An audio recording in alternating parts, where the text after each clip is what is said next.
ರಂಗನ್ ವಿರೋಧಿ ಹೋರಾಟವನ್ನು ಹತ್ತಿಕ್ಕೋದಕ್ಕೆ ಸರ್ಕಾರ ಈ ರೀತಿ ಮಾಡಿದೆ, ನಕಲಿ ಎನ್ಕೌಂಟರ್ ಮಾಡಿದೆ ಅಂತ.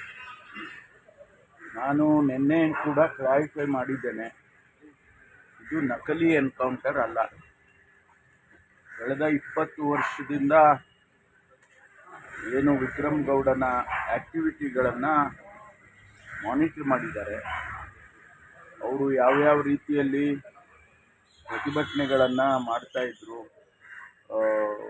ಜನವಿರೋಧಿ ಕೆಲಸಗಳು ಮಾಡ್ತಿದ್ರು ಅನ್ನೋದ್ರ ಬಗ್ಗೆ ಅದನ್ನು ಎಲ್ಲ ರೀತಿಯ ಮಾಹಿತಿಗಳು ಕೂಡ ಇದೆ. ನಾನು ನಿನ್ನೆನೂ ಹೇಳಿದೆ, ಸುಮಾರು 60ಕ್ಕೂ ಹೆಚ್ಚು ಕೇಸ್ಗಳು ಅವ್ರ ಮೇಲಿದ್ದಾವೆ ಮತ್ತು ಅವರು ಅನ್ಲಾಫುಲ್ ಆಗಿ ಅಥವಾ ಪರ್ಮಿಷನ್ ಲೈಸೆನ್ಸ್ಗಳು ಇಲ್ಲದೇನೆ ಫೈರ್ ಆರ್ಮ್ಸ್ ಎಲ್ಲ ಕ್ಯಾರಿ ಮಾಡ್ತಿದ್ರು, ಮೆಷಿನ್ಗಳನ್ನು ಅಂಥದ್ದೆಲ್ಲ. ಅದರಲ್ಲಿ ನಕ್ಸಲ್ ಕ್ಯಾಟಗರಿಗೆ ಬಂದಿದ್ದಾರೆ.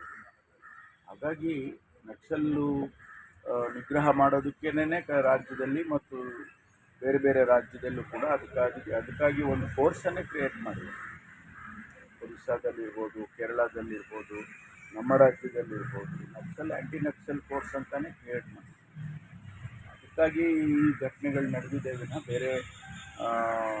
ಬೇರೆ ಯಾವುದೇ ರೀತಿಯಲ್ಲಿ ನಡೆದಿಲ್ಲ. ಪ್ರಗತಿಪರರು ಈ ರೀತಿ ಟೀಕೆ ಮಾಡ್ತಿರೋರು ತಾವೇನು ಹೇಳಕ್ಕೆ ಇಷ್ಟಪಡ್ತೀವಿ? ನಕ್ಸಲಿಸಮ್ ಮುಗಿಬೇಕು ಅನ್ನೋ ಇದೆ ಅವ್ರಿಗೆ ಅಲ್ಲ, ಅವರೇ ಹೇಳಿದ್ದಾರೆ, ಅವರೇ ಪ್ರಗತಿಪರ ಚಿಂತಕರು ಅಂತ ಏನೇಳಿ ಇವತ್ತು ಎಲ್ಲ ಸ್ಟೇಟ್ಮೆಂಟ್ಗಳು ಕೊಟ್ಟಿದ್ದಾರೆ. ಅವರೇ ಅಪೀಲ್ ಮಾಡ್ಕೊಂಡಿದ್ದಾರೆ ಸರೆಂಡರ್ ಆಗಿ ನೀವು ಅಂತ. ಅಂದರೆ ಅವ್ರಿಗೂ ಅಕ್ಸೆಪ್ಟ್ ಮಾಡಿದ್ರಲ್ಲ ಇದು ಸರಿ ಇಲ್ಲ ಅಂತ.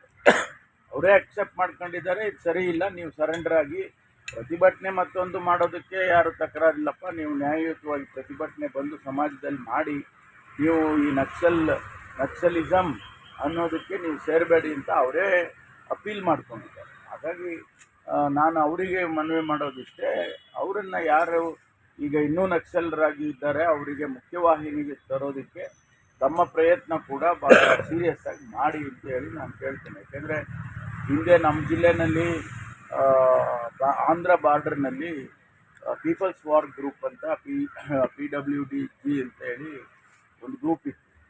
ಅವರು ಇದೇ ರೀತಿ ನಕ್ಸಲಿಸಮ್ನಲ್ಲಿ ಅವರು ತೊಡಗಿಕೊಂಡಿದ್ರು.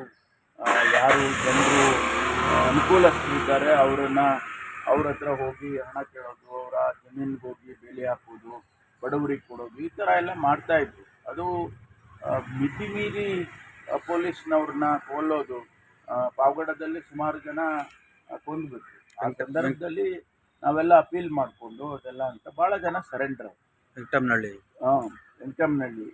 ಘಟನೆ ಭಾಳ ಜನ ಸರೆಂಡರ್ ಆದರು. SM ಕೃಷ್ಣ ಅವರಿದ್ದಾಗ ಇಲ್ಲೇ ನಮ್ಮ ಕೃಷ್ಣ ಆಫೀಸ್ ಇದೆಯಲ್ಲ, ಅಲ್ಲೇ ಅವರು ಬಂದು ಸುಮಾರು ಜನ, 100 ಜನ ಬಂದು ಅವರ ಫೈರ್ ಆರ್ಮ್ಸ್ನೆಲ್ಲ ಸರೆಂಡರ್ ಮಾಡಿದ್ದೇ ಇದೆ. ಅದೇ ರೀತಿ ಈ ಪ್ರಗತಿಪರ ಚಿಂತಕರು ಅವರೆಲ್ಲ ಸಹಾಯ ಮಾಡಿ ಅವರನ್ನು ಮುಖ್ಯವಾಹಿನಿಗೆ ತರೋ ಪ್ರಯತ್ನ ಮಾಡಿದರೆ ಭಾಳ ಒಳ್ಳೆಯದು ಅಂತೇಳಿ ಹೇಳ್ತೀವಿ. ಎಕ್ಸಿಟ್ ಪೋಲ್ಗಳಲ್ಲಿ 2 ಸ್ಟೇಟ್ಗಳು ಎಲ್ಲ ಎಕ್ಸಿಟ್ ಪೋಲ್ಗಳು ಮಿಕ್ಸ್ಡ್ ಇದ್ದಾವೆ, ಒಂದೇ ಕಡೆ ಇಲ್ಲ. ಈಗ ಕೆಲವು ಮಹಾವಿಕಾಸ್ ಅಘಾಡಿಗೆ 162 ಸೀಟ್ ಕೊಟ್ಟಿದ್ದಾರೆ, ಅವರಿಗೆ 128 ಸೀಟ್ ಕೊಟ್ಟಿದ್ದಾರೆ. ಇನ್ನು ಕೆಲವು ಅವರಿಗೆ ಮೆಜಾರಿಟಿ ಕೊಟ್ಟಿದ್ದಾರೆ, 140 120 ಹಿಂಗೆಲ್ಲ ಕೊಟ್ಟಿದ್ದಾರೆ. ಅಲ್ಲೇ ಡಿವೈಡೆಡ್ ಆಗೋದು, ನಮ್ಮ ಸರ್ವೆಗಳಲ್ಲೇನೇ ಡಿವೈಡ್ ಆಗೋಗಿದೆ. ಅದರಿಂದ ಯಾವುದನ್ನ ನಿಖರವಾಗಿ ಹೇಳಕ್ಕೆ ಬರೋದಿಲ್ಲ. ಆದರೆ ಗ್ರೌಂಡ್ ರಿಯಾಲಿಟಿ ಏನು ಅಂತ ಹೇಳಿದ್ರೆ, ಜನ ಬೇಸತ್ತಿದ್ದಾರೆ. ಭ್ರಷ್ಟಾಚಾರದ ಸರ್ಕಾರ ಮತ್ತು ಭಾಳಷ್ಟು ಕಾರಣಗಳಿದ್ದಾವೆ. ಉದಾಹರಣೆಗೆ ಆ್ಯಂಬ್ಯುಲೆನ್ಸು ಪರ್ಚೇಸ್ ಮಾಡೋದು ಮತ್ತು ಆ್ಯಂಬ್ಯುಲೆನ್ಸನ್ನು ರನ್ ಮಾಡೋ ವಿಚಾರದಲ್ಲಿ 8,000 ಕೋಟಿ ಸ್ಕ್ಯಾಮ್ ಆಗಿದೆ ಅಂತ ಹೇಳಿದರು. ಆಮೇಲೆ ಅಲ್ಲಿ ಬೇರೆ ಬೇರೆ ರೀತಿಯಲ್ಲಿ ಈಗ ಅಂಬೇಡ್ಕರ್ದು ಸ್ಟ್ಯಾಚ್ಯೂ ಮಾಡಿ ಅದಕ್ಕೊಂದು ಇಂಟರ್ನ್ಯಾಷನಲ್ ಫ್ಲೇವರ್ ಕೊಟ್ಟು ಅಂಬೇಡ್ಕರ್ದು ಸೆಂಟರ್ ಮಾಡ್ತೀವಿ ಅಂತೇಳಿ 2015ರಲ್ಲಿ ಪ್ರೈಮ್ ಮಿನಿಸ್ಟರ್ ಹೋಗಿ ಫೌಂಡೇಶನ್ ಹಾಕಿದ್ರು. ಅಂಬೇಡ್ಕರ್ರು ಮಹಾರಾಷ್ಟ್ರದವರು, ಆ ರಾಜ್ಯದವರು ಮತ್ತು ಇಡೀ ದೇಶದ ಜನ ಅಂಬೇಡ್ಕರನ್ನು ಎಲ್ಲ ಸಮುದಾಯದವರು ಬಯಸ್ತಕ್ಕಂಥವ್ರು. ಅವರ ಅವಮಾನ ಮಾಡಿದ್ದೀರಿ ನೀವು, ಅವರಿಗೆ ಇನ್ನೂ ಕೂಡ ಅದನ್ನು ಸಂಪೂರ್ಣ ಮಾಡಿಲ್ಲ ಅಂತ ಹೇಳಿ ಎಲ್ಲರೂ ಕೂಡ ಮಹಾರ್ ಸಮುದಾಯದವರು ಅಷ್ಟೇ ಅಲ್ಲ, ಭಾಳ ಜನ ಅಲ್ಲಿ ನಾನು ಕೇಳಿದಾಗೆ ಸಮಾಧಾನವನ್ನು ವ್ಯಕ್ತಪಡಿಸಿದ್ದೆ. ಆಮೇಲೆ ಗುಜರಾತಿಗೆ ಬಂದಂಥ ಇದು ಮಹಾರಾಷ್ಟ್ರಕ್ಕೆ ಬಂದಂಥ ಇಂಡಸ್ಟ್ರಿನ ಫಾಕ್ಸ್ಕಾಮನ್ನು ಸುಮಾರು 4.5 ಲಕ್ಷ ಕೋಟಿ ಇನ್ವೆಸ್ಟ್ಮೆಂಟನ್ನು ಗುಜರಾತಿಗೆ ತೊಗೊಂಡಿದ್ದಾರೆ. ಅದೇ ರೀತಿ ಇನ್ನೊಂದು ಸಂಸ್ಥೆ 25,000 ಕೋಟಿ ಇನ್ವೆಸ್ಟ್ಮೆಂಟನ್ನು ಅದನ್ನು ಗುಜರಾತಿಗೆ ತೊಗೊಂಡಿದ್ದಾರೆ. ಯುವಕರೆಲ್ಲ ಏನು ನಮಗೆ ಸಿಗ್ತಕ್ಕಂಥ ಜಾಬ್ಸು ಎಲ್ಲ ಗುಜರಾತಿಗೆ ಹೊರಟೋಯ್ತಲ್ಲ ಅಂತ ಅದೊಂದು ಅಸಮಾಧಾನ. ಈ ರೀತಿ ಅನೇಕ ಕಾರಣಗಳು ಇದ್ದಾವೆ. ರೈತರಿಗೆ ಯಾವುದೂ ಸಹಾಯ ಮಾಡಲಿಲ್ಲ. ಸಾಲ ಮನ್ನಾ ಒಂದೇ ಅಲ್ಲ, ಯಾವುದೇ ರೀತಿಯಲ್ಲಿ ರೈತರಿಗೆ ಕಾರ್ಯಕ್ರಮ ಕೊಡಲಿಲ್ಲ. ಏಕನಾಥ್ ಶಿಂದೆ ಅವರು ಮುಖ್ಯಮಂತ್ರಿಗಳಾಗಿ ವಿಪರೀತ ಭ್ರಷ್ಟಾಚಾರ ಆಗಿದೆ ಅಂತ ಹೇಳಿ ಅಲ್ಲಿ ಎಲ್ಲ ಮಾತಾಡ್ತಾ ಇದ್ದದ್ದನ್ನು ನಾನು ಕೇಳಿದೆ. ಮೀಡಿಯಾ ಜೊತೆ ಇಂಟ್ರ್ಯಾಕ್ಟ್ ಮಾಡಿದೆ. ಆಮೇಲೆ ಸಾಮಾನ್ಯ ಜನರ ಜೊತೆನೂ ಕೂಡ ಕೆಲವು ಕಡೆ ಹೋದಾಗ ಇಂಟ್ರ್ಯಾಕ್ಟ್ ಮಾಡಿದ್ವಿ. ಆ ಸಂದರ್ಭದಲ್ಲಿ ಇವೆಲ್ಲ ಮಾತುಗಳು ಬಂದಾಗ ಆ ಬೇಸಿಸ್ ಮೇಲೆ ನಾನು ಹೇಳಿದ್ದು ಮಹಾವಿಕಾಸ್ ಅಘಾಡಿ ಒಂದು ಅವಕಾಶ ಇದೆ, ಬರ್ತಾರೆ ಅಂತ ಒಂದು ಅಭಿಪ್ರಾಯಕ್ಕೆ ನಾನು ಬಂದಿದ್ದೇನೆ. ನಾವು 3 ಗೆಲ್ಲಬೇಕು ಅಂತ ಇದ್ದೀವಿ. ಆ ವಾತಾವರಣ ನಮ್ಮಲ್ಲಿ ಇದೆ. ಈಗ ನನಗೆ ಯಾರೋ ಹೇಳ್ತಿದ್ರು ಶಿಗ್ಗಾವಲ್ಲಿ ಬೊಮ್ಮಾಯಿಯವರು, ಬಸವರಾಜ ಬೊಮ್ಮಾಯಿಯವರು 36,000ದಲ್ಲಿ ಗೆದ್ದಿದ್ರು, ಈಗ ಬರೀ ಒಂದು 10,000ಕ್ಕೆ ಬರ್ಬೋದು ಅಂತ. ಅಂದರೆ ಅಷ್ಟು ಕಮ್ಮಿಯಾಗಿ 26,000 ಕಮ್ಮಿ ಆಗಬೇಕಾದ್ರೆ ಅಲ್ಲಿಗೆ ನೆಗೆಟಿವ್ ಇದೆ ಅಂತ ಆಯ್ತಲ್ಲ.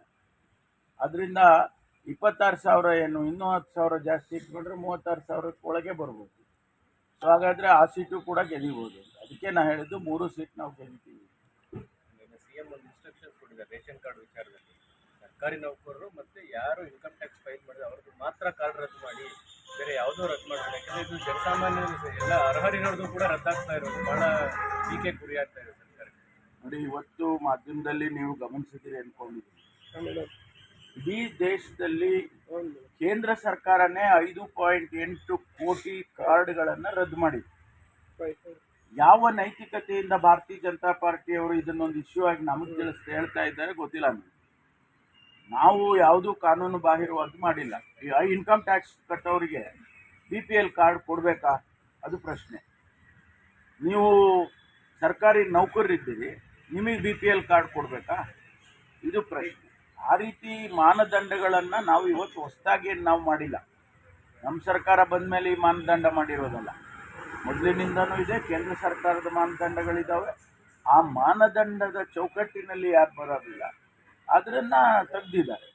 ಒಂದು ವೇಳೆ ಬೈ ಮಿಸ್ಟೇಕ್ ಏನಾದರೂ BPL ಕಾರ್ಡ್ದಾರರು ನಿಜವಾಗೂ BPL ಕಾರ್ಡ್ದಾರರು ತೆಗೆದಿದ್ರೆ ಪುನರ್ ಪರಿಶೀಲನೆ ಮಾಡಿ ಅವರಿಗೆ ಅಂಥವರಿಗೆ ಕಂಟಿನ್ಯೂ ಮಾಡಿ ಅಂತೇಳಿ ಈಗಾಗಲೇ ಮುಖ್ಯಮಂತ್ರಿಗಳು ತಿಳಿಸಿದ್ದಾರೆ.